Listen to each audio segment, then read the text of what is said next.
Say hi to your dead daddy, you worthless. Grant kicked Avery, Oak Creek High's disabled black girl, off a rocky cliff. Months of bullying had escalated to attempted murder.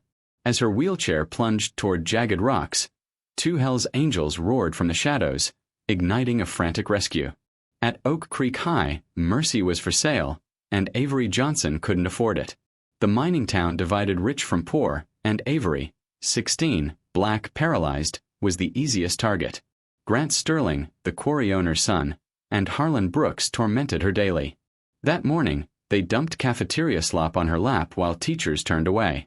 Cleaning locker rooms after school, Avery overheard Grant and Harlan discussing her father's death. Grant held a logbook proving his father murdered Samuel Johnson to hide the quarry's illegal dumping. "My dad made sure Johnson took his secrets to the grave," Grant boasted. Avery's heart shattered. Her father was murdered, not lost to an accident.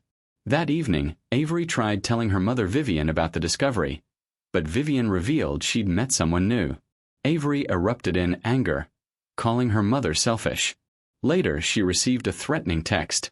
"I know what you heard. Tomorrow you pay." On the mandatory field trip to Eagle Ridge, Grant and Harlan isolated Avery. They destroyed her recording phone, beat her, and shoved her wheelchair toward the cliff's edge. When Avery fought back with pepper spray, Grant kicked her over. "Say hi to your daddy," he snarled. Avery plummeted, catching a root 3 meters below the rim. Frank the gunner and Big Mike, Hell's Angels, emerged from the forest. Frank broke Grant's finger and called Vivian. "They tried to kill your daughter." "Our daughter." "Hurry." Vivian arrived as Frank hauled Avery to safety. He revealed Vivian had saved his life years ago, and he owed her everything. At the hospital, Mr. Sterling tried forcing Avery into psychiatric care. The Hell's Angels laid siege, protecting her while Sterling's men burned the Johnson house. Vivian remembered Samuel had hidden evidence at Eagle Ridge. That night, Frank and Avery retrieved the metal box containing her father's real logbook. During a gunfight with security, Harlan appeared, but instead of stopping them, he handed over additional evidence and confessed his uncle, Deputy Reynolds, planned to frame him. At dawn, Avery broadcast everything from the radio station. Her father's journal, Grant's recorded confession, and the dumping schedules went live across Oak Creek. The town erupted. Hundreds marched on the courthouse chanting, "Sterling out." Chief Wilkins stripped Deputy Reynolds of his badge. The FBI arrested the Sterlings. Grant sobbed, "You said you'd protect me, Dad." Sterling snapped back, "You ruined everything." Oak Creek held a healing barbecue.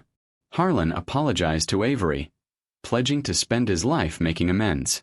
Frank became Uncle Gunner when Avery finally accepted him.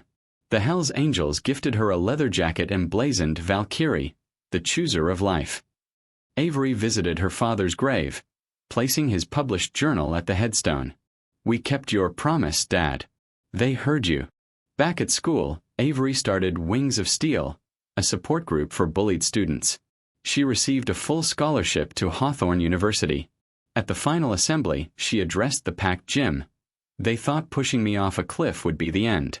They didn't know it would be the way they taught me to fly." In Oak Creek, Avery's courage proved that even broken wings can take flight, and justice is possible when a community stands together.